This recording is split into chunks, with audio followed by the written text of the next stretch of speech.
So, hello guys. Ngayong video na to is pag-usapan or unbox naman natin itong bagong labas ng Realme, itong Realme Note 60.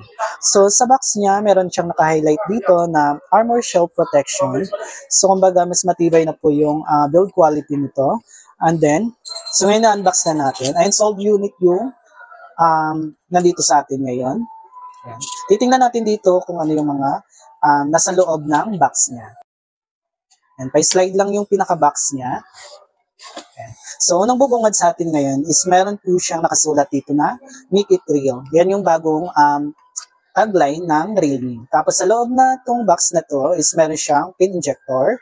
And then dito naman is present pa rin yung casing niya. So, meron pa rin siyang pre-casing pero clear case lang siya.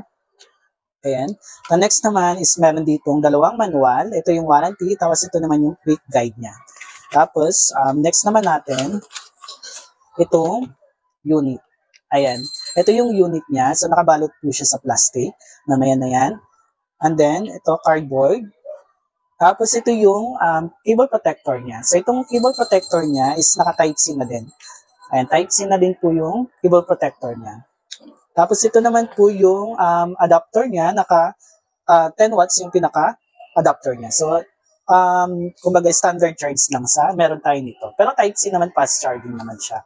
So, hindi siya naka-micro. Tapos ito na yung unit. Ito yung meron sa akin ngayon is yung ito yung black or tinatawag na marble black. Ayan. So, sa pagdating naman sa design niya, pag hinawakan naman siya, matibay naman. Hindi siya totally na yung mapifeel natin na plastic.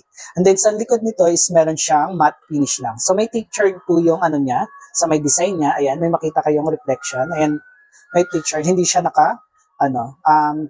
tawag nun. Kumbaga, matte finish lang po yung gamit dito. Hindi siya naka-glossy. And then, meron siyang dalawang bilog dito. Ito yung 32 megapixel. And then, may nakasulat dito na 32 megapixel. And then, ito yung flicker. Tapos ito yung flashlight niya. Tapos sa may taas naman, wala siyang masyadong nakalagay. And then, ito naman is meron siyang, ito yung volume niya. Tapos, ito naman yung power button niya is /fingerprint. So, side-mounted fingerprint na siya. Bukod nun, ito naman sa may baba niya, ito naman po yung speaker, Type-C port or charging port. Tapos ito yung mic, and then meron din siyang head jack. So, open natin siya. So, yung maganda din dito, meron na din siyang screen protector na nakalagay na. Kaya naka-installed na po sa kanya yung screen protector. So, setup natin to. Ayan, kung paano mag-setup, ganito lang siya mag-setup. Ayan. Philippines. So, pwede na pala ito makakonect sa 5G na Wi-Fi. Kung naka 5G kayo na Wi-Fi, so pwede na natin magamit dito sa Realme Note 60. Tapos pag setup natin, pwede kayo mag-transfer via iPhone or iPad or Android. Skip na natin yan.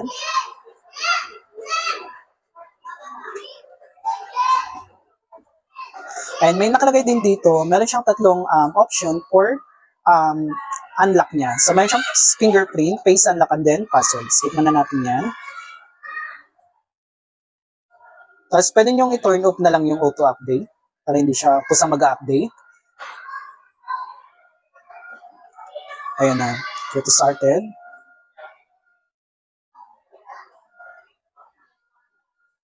So, ito naman yung screen niya is meron po siyang 6.74 yung size ng screen. So, malaki po yung screen niya. Mahaba po siya. Tapos, up to 500 yung pinaka-nits na brightness niya. Pinakasagad niya. 540. Tapos, meron din na maganda din dito sa may taas na is meron po siyang AI boost. So, itong AI boost niya is similar for GT mode. Yung mga ganun. Pagdating naman sa refresh rate ng Realme Note, meron po siyang 90Hz yung pinaka-screen refresh rate. Kumbaga, hindi na po siya naka-started for 6Hz. So, meron na po tayong makukuha dito for 90Hz. So, makikita natin yan dito sa may display. Tapos, ito, screen refresh rate. Sa refresh rate niya, may makita tayo dito auto and then 60Hz. So, pag sinet natin yan for 60Hz, so, ibig sabihin yan, mas bumaba naman yung refresh rate niya and then, mas matagal natin malubat yung unit natin. So, pag naka-auto naman, kung ikaw naman mahilig ka maglaro sa ganitong price range, so meron din siyang game space. So yung mga previous ng Realme kasi, yung mga Realme C2 is meron talaga meron siyang game space, pero nung tumagal na, like mga Realme C21Y, wala na talagang mga game space. Buti na lang binalik dito sa mga Note series nila is yung game space. So, pag inopen natin yung game space, may mga option dyan for sa mga CPU, GPU, yung mga ganon. Tapos dito naman, nabanggit ko kanina na mayroon siyang AI Bose. So, yung AI Bose na yan, dalawang function yan. So, meron tayong makita ditong Smart Bose and then Game Bose. So, pwede natin ma-adjust yung CPU niya sa mga gigahertz niya. Ayan. So, pwede natin ma-adjust yan. Tapos dito naman, pwede kayong mag-add dito na sa, ano niya, ayan, notification sa may sidebar, I mean dito sa may taas niya. So, pwede kayong mag-add dito ng shortcut. So, meron siyang apps lock, riding mode, ayan, pwede mong i-drag yan pataas para makita nyo yan dito sa may taas, ayan. Tapos, meron din siyang shortcut dito, similar kay Samsung, ayan, meron din siyang shortcut dito for restart and then power niya. Tapos yung processor naman na ginamit dito is naka Unisoc T612 na po siya or octa-core yung pinaka niya, processor. Tapos meron tayo dito yung pinaka-internal storage niya. Meron siyang 64 GB. So dalawang variant to. Meron siyang 128 na GB. Ayan. So yung price range naman nito hindi naman nagkalayo sa dalawang variant. So meron siyang yung RAM naman niya, extended naman siya. Pero yung regular na RAM niya is meron siyang 40 grams. So pwede natin yung upgrade or expand. Meron siyang option dito for 2, 4, and then 8. So, pwede mong expand yan. Tapos, i-restart mo lang po yung device nyo. Para mag-reflect dito yung additional na 8 na RAM niya. And then, yung version naman na ginamit dito sa Android 14, Android, sa may Realme Note 16 natin is naka-Android 14 na din. Ito yung pinakabagong OS ngayon ng Android. So, once na may update na kayo for Android 15, so automatic makaka-receive naman to ng update.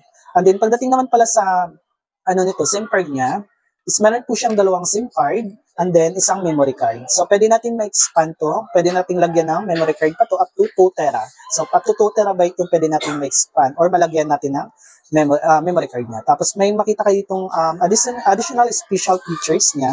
So ang nakalagay dito is meron siyang mini capsule. Itong mini capsule na yan is magagamit lang natin dito sa mga nakalagay dito. So, may siyang battery status, music, event, reader, data usage, and then step notification. So, gagana yan dito sa may camera module niya. So, kung paano siya gamitin, ito, sample natin yung charging notification niya. So, saksak lang natin yan. So, automatic may makikita kayo dito nag-expand yung camera module niya. So, yan po yung mini capsule na tinatawag ng Realme. Tapos, next naman natin, ito, dynamic button na yan. Itong dynamic button na yan is makagamit, kung paano siya gamitin. So, pwede mong i-double press. Ayan, may makita yung double press button. So, pwede nyo i-customize. So, pag double press na yan, pwede mong i-select for, camera. So, sa camera mode na yan, so, ayan, sample natin. So, double press. Ayan. Scan pala to. Right.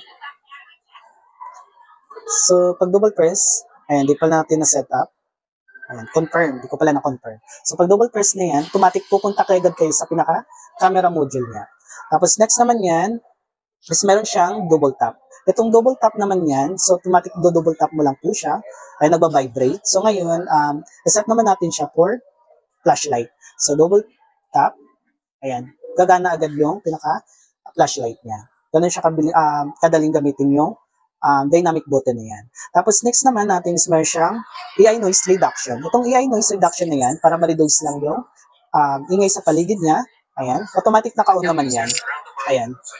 Tapos next naman, meron siyang air gesture. Itong air gesture na yan, magagamit natin yan sa mga Facebook, YouTube, and then TikTok.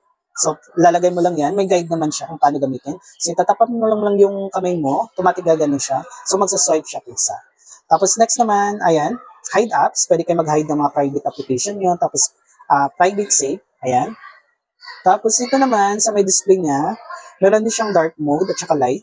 And then, video enhancement. Pag naka-open yung video enhancement na yan, automatic mag-enhance yung mga videos na pinapanood mo dito sa mga selected na application. Like YouTube, ayan, Meet, Google Meet, and then Photos, and then File Photos. File Manager. Tapos ito naman, sa may color temperature niya is naka-vivid po siya. So ito naman yung gentle niya. Pag gentle, hindi masyadong light yung pinakakulay niya. So, dapat nakabibig lang siya. Para mas malinaw yung ano niya. Tapos dito naman sa fonts niya, pwede nyo i-adjust. Pwede mong gawing bold yung pinaka-fonts niya. Pwede din hindi. Tapos pwede mong i-adjust for paliitan. Pwede mong adjust siya for blue. Ayan. Tapos meron din siyang high contrast. Tapos dito naman sa display size, pwede mong i-select for large, standard, and then small. Tapos dito naman, mga other sample niya, or features, pwede kayo mag-split screen dito. So, dalawang application yun. Open nyo muna yung application na yan. Yung mga madalas na ginagamit nyo. Tapos open kayo ng isang application pa. So, may makita kayo ditong tatlong tuldok na yan, split screen, and then, open nyo yung isang application na madalas yung ginagamit. So, yan na po yung dual screen. Pabalik lang din, slide mo lang yan. Pag mag-screenshot kayo, 3 fingers down na po siya for screenshot niya. Ganun siya kabilis. Tapos yung screenshot na yan, pwede kayo mag long screenshot. So, long screenshot, 3 fingers down, tapos may capture more. Kung capture more na yan, pwede nyo i-capture kung hanggang saan yung gusto mong i-screenshot. Ganun siya kahaba mag-screenshot for long screenshot yan. Tapos pagdating naman sa camera, meron siyang 5 megapixel sa front camera, and then 32 megapixel yung back camera niya, and then flicker. So, ito yung camera mode setup ng camera niya. Ito yan. Ang nakalagay dito, meron siyang night mode, videos, photos, and then portrait mode. Ito yung 32 megapixel niya. Tapos ito naman sa may more, may makita kayong slow-mo, QR code, and then pro mode, panorama, time-lapse. So sa 32 megapixel na yan, ayun, bawal na siya ma-zoom in. Portrait, pwede mo adjust yung aperture niya. Tapos dito naman, sa videos niya, kaya niya mag-shoot for 1080p by 30 fps niya. Pagdating naman sa price nito, meron siyang 64 gig na variant, meron siyang 4,999. Tapos yung 128 gigabytes naman nito is naghalaga lang din siya ng 5,999 pesos. So 1,000 yung difference sa price range nila. Pero sa Realme naman is nagbibigay ng mga cash discounts depende sa mga promotion ng Realme.